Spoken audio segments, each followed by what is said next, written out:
Think for a moment about how many streets you've encountered already today. Hmm. Walking, driving, maybe just seeing them out the window. We use them constantly. But do we ever really stop to consider what a street is beyond just, a way to get from A to B? That's really the heart of this UN Habitat report we've been looking at, isn't it? Streets as public spaces and drivers of urban prosperity. Exactly. It really pushes us to see streets as, well, much more than just transport corridors. They're like fundamental building blocks of our cities and our lives in them. Yes. And in this deep dive, that's exactly what we're going to unpack. We're not just talking about easing traffic here. No, far from it. This report shows how streets connect to pretty much everything, from getting clean water to the economic health of a whole city. It's a really broad perspective, and it goes way back historically. The report looks at how street planning evolved over centuries. Ancient cities, modern suburbs, the whole sweep. And it all seems to lead to this idea of prosperous streets. Okay, let's dig into that. What actually makes a street prosperous, according to the report? Well, it breaks it down into 5 key things. Prosperous streets boost productivity. They help businesses. They're vital for infrastructure, getting services delivered. Okay. They play a big role in the environment. They directly shape our quality of life. And, maybe most importantly, they foster social inclusion, equity. So it's a much bigger picture than just getting cars moving efficiently. Oh, absolutely. And to really get that, the report takes us back in time, looking at street planning historically. Right. What were some of the first examples? It's fascinating, actually. Planned streets are really ancient. The report mentions grid patterns in Babylon, like 1700 BC, Wow. and China around 1500 BC, even Teotihuacan in the Americas. What's interesting is that even then, it seems streets were about organizing public life, not just movement. So early planners saw the grid as more than just transit, like a structure for civic life itself. Seems so. These grids often connected important sites, temples, public squares. It suggests a real conscious effort to structure how people lived in the city. But the report also mentions cities that grew more organically, right? Without that strict planning. Right. Places like Constantinople, Istanbul now, or Old Cairo. Their streets are much more winding, lots of dead ends, developed gradually over time, not pre-planned. And then later on, specific events started shaping street design more deliberately. Definitely. Like in the 19th century, Athens. When it became the capital of Greece, they designed the streets to connect historical sites to the new royal palace. Sort of nation building through urban design. Interesting. Then there's Barcelona's L'Example grid, a huge modernization effort moving beyond the old Roman core. And Paris. The famous boulevards, there was more to them than just looking grand, wasn't there? Oh, yeah. Haussmann's renovations, mid-19th century. Those wide boulevards were partly about improving traffic flow, sure, but also strategically to make it harder to build barricades during uprisings. Right, a social control aspect, too. Exactly. Shows how street design links to politics, social order. And we can't really talk grids without mentioning Manhattan, approved way back in 1811. That's had a huge, long-lasting effect. Absolutely. The report points out how that simple grid has served this massive, diverse population for over 200 years. It really speaks to the value of a well-connected network. But then the Industrial Revolution changed things again, didn't it? We started seeing different kinds of street designs emerge. We did.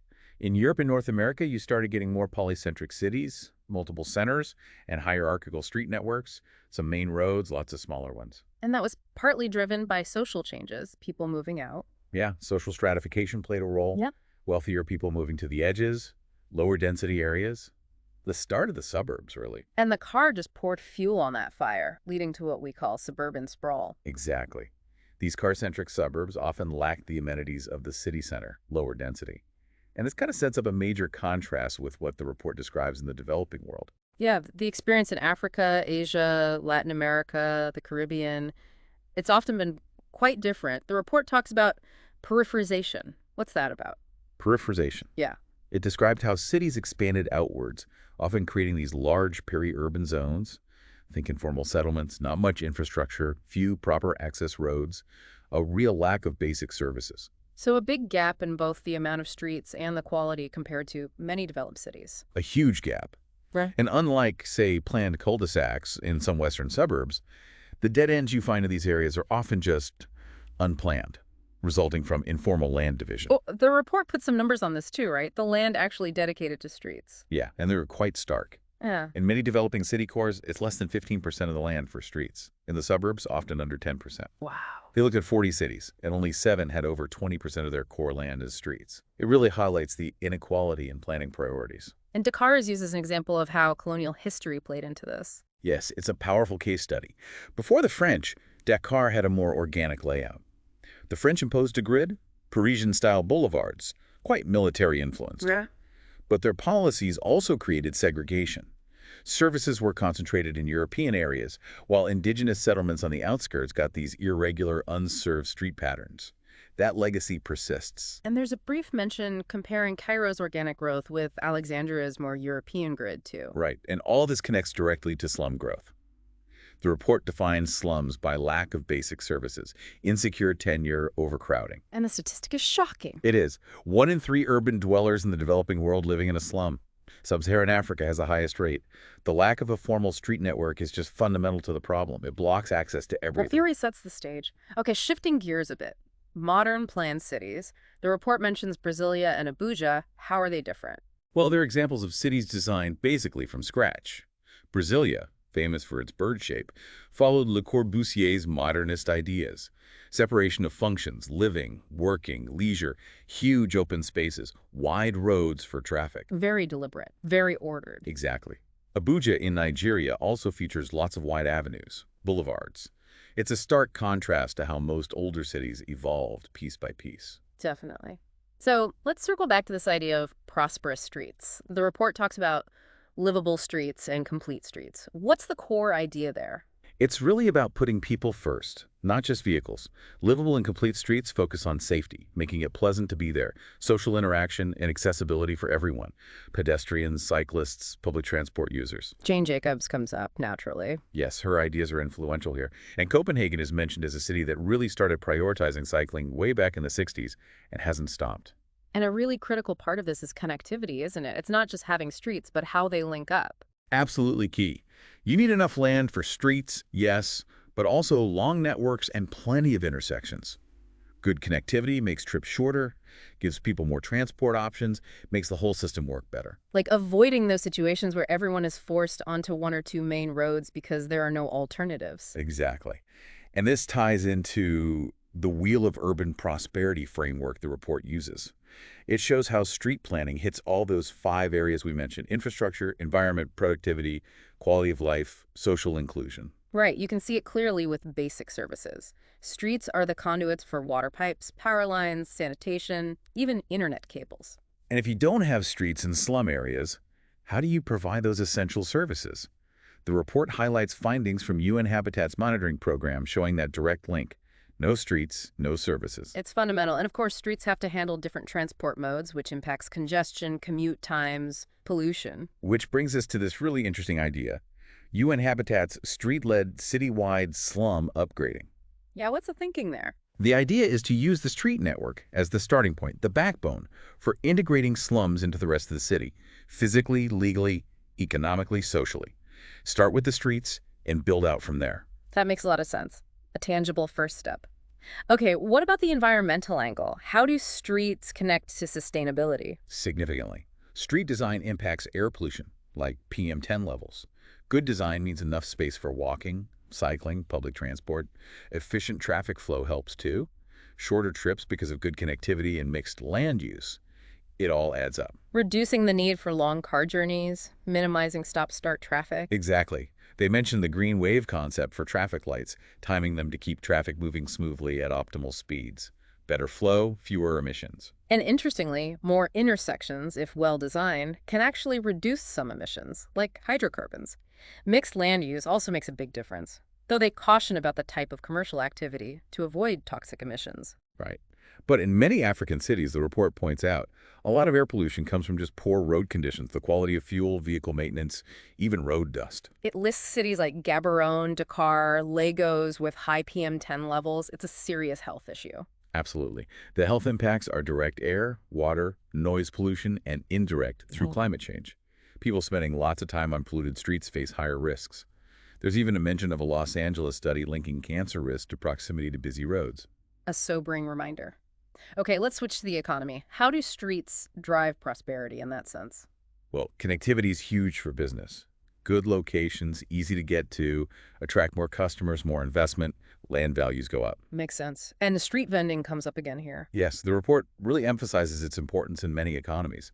It provides a huge number of jobs and contributes significantly to GDP in cities across Asia, Africa, Latin America. Think bustling street food stalls, small vendors. It's a vital economic layer. But it also acknowledges the challenges, right? Congestion, walkability issues, safety. Yeah, it's not always straightforward. There can be conflicts with traffic or pedestrians if it's not managed well. It's about finding that balance. Okay. And quality of life. How do prosperous streets contribute there? In lots of ways. Better access to healthcare, schools, community centers, good public spaces promote social interaction, inclusion. Safety and security are often better on well-lit, well-used streets. Green space is incorporated into street design. And the health benefits of just encouraging walking and cycling. Huge. Less sedentary behavior, lower obesity rates, less air pollution from cars. The report cites studies linking walkable neighborhoods with lower rates of being overweight. You feel it too, don't you? More vibrant neighborhoods often have more people out walking. Definitely. But there's also the downside, noise pollution from traffic. The report mentions its impact on stress, memory, even property values. So it's about creating streets that enhance well-being, not detract from it. The City Prosperity Index metrics mentioned reflect this, things like health, education, safety, public space. It all ties together. So to get a handle on the current state of streets, the report uses this Composite Street Connectivity Index, the CSCI. What goes into that? It combines three things. How much land is allocated to streets, the density of streets, like kilometers a street per square kilometer, and the density of intersections. Basically a score for how well connected the network is. Okay. And applying that CSCI, what does it show for cities in Europe, North America, Oceania? Generally, the city centers do pretty well. Places like London, Amsterdam, Toronto, Paris, New York. They often have high CSCI scores in the core, often thanks to those historical grids or significant investment in the street network. But the suburbs are a different story. Very different. In many of those same cities, the suburban CSCI is much lower. Think fragmented layouts, lots of cul-de-sacs, less land given over to streets. The report uses New York, Manhattan versus Staten Island as a clear example. Barcelona, Athens shows similar core suburb divides. And Paris? Paris has high allocation in the core, around 30%, partly due to Haussmann's transformations we talked about. It's interesting about Copenhagen and Helsinki, too. Maybe lower land allocation than some, but high focus on non-motorized transport. Right. Their CSCI might reflect the land allocation, but their planning priorities lead to high walkability and cyclability. Copenhagen gets 30% of commutes by bike. That's huge. The report also mentions specific contrasts, like Auckland's network being less planned compared to Melbourne's grid, and Sydney's unique evolution from Aboriginal paths. Yeah, lots of different histories. It also touches on the link between street density and population density, and this idea of streets being maybe an inferior economic good. What does that mean exactly? The idea is that in the land market, developers might prioritize maximizing plot sizes for sale over allocating sufficient land for public streets because the plots generate direct profit. It can lead to poorly connected areas over time. Ah, I see. And we know suburbanization in places like Australia, Canada, the U.S. led to high car dependence. Which creates challenges for people without cars and means we now need to think about replanning some suburbs for more density, better walking, and cycling options. It's an ongoing process. Even successful grids like Manhattan's are apparently being re-evaluated, the unfinished grid. Exactly. And that ties into the livable streets and complete streets movements trying to redesign streets for everyone. We see examples like Trafalgar Square in London going pedestrian, closing streets in Vienna Center, Copenhagen's amazing bike network, Los Angeles trying zoning to limit sprawl. So that's the picture in much of the developed world. How does the CSCI look in Africa, Asia, and Latin America and the Caribbean? Well, first, the report notes that suburbanization there often means slum expansion, not just leafy residential areas, though wealthy gated communities exist too. Right. In terms of CSCI, some cities score highly, like Hong Kong, Tokyo, Cape Town, well above 0.80. Okay, so good connectivity is possible. Yes, but then you have cities with moderate scores, maybe 0.60 to 0.80, Mexico City, Bogota, Singapore. They might have decent core connectivity, but often really poor connectivity in the rapidly expanding periphery, scores below 0.30 there. And then cities with lower scores overall. Yeah, cities like Kolkata, Manila, Cairo, La Paz are in the 0.50, 0.660 range. Dakar gets in here too, apparently due to high intersection density offsetting lower land allocation. And some with very low scores. Yes, below 0.300, Nairobi, Accra, Dar es Salaam, Yerevan are mentioned, indicating really significant connectivity challenges. And again, this directly impacts providing basic services to slums. It's hard to get water pipes or ambulances into areas without proper streets. And the populations in these cities and their slums are growing rapidly. Putting huge pressure on already inadequate infrastructure. One response the report notes is the rise of bus rapid transit, BRT systems. Right, like in Cape Town, Curitiba, Bogota, Lagos. Exactly. It's a way to improve public transport capacity even with core street networks. But the report cautions that walkability often remains a big issue. Getting to the BRT stop can still be difficult or unsafe. And other transport trends. Increased motorcycle use in some African cities like Ouagadougou, and in North Africa, more investment in light rail, trams, metros. Okay, so finally, how does all this street connectivity, measured by the CSCI, relate to the overall City Prosperity Index, the CPI? Well, as you might expect, there's a strong correlation. Cities with high CPI scores, think Amsterdam, London, over 0.900, generally have high CSCI scores too. They score well on infrastructure, environment, quality of life, and they're often leaders in those livable streets ideas. Makes sense. And cities just below that top tier. Cities like Barcelona, Athens, Brussels, New York, with CPIs between 0.80 and 0.899. They also tend to have good CSCI scores and perform well across the board, embracing people-focused street design. And at the other end, Cities with lower CPIs often struggle with low CSCI scores, alongside issues like inequality, infrastructure gaps. Dakar, Nairobi, Accra, Dar es Salaam are mentioned again here as examples facing multiple challenges. so UN Habitat's Cities Prosperity Initiative aims to help cities address these interconnected issues based on their specific situation. Exactly. The big takeaway is that you really can't achieve broad urban prosperity without addressing the streets. They are fundamental. Prosperous streets underpin progress in infrastructure, the environment, productivity, quality of life, and equity. It really changes how you look at them, doesn't it? It really does. So the next time you're out, maybe take a second look at the streets around you. Are they connected? Are they walkable? Do they feel like good public spaces? How do they stack up against this bigger picture? It's a great exercise, thinking about your own environment through that lens. And maybe a final thought to leave everyone with. As our cities keep growing, especially so rapidly in some parts of the world, how do we make sure we're designing streets that really work for everyone, for sustainable, equitable futures? Yeah, what kind of innovation do we need? How do we retrofit the disconnected places we already have? And how do we ensure new growth happens differently, building in connectivity from the start? Big questions. Crucial ones for shaping the future of our cities.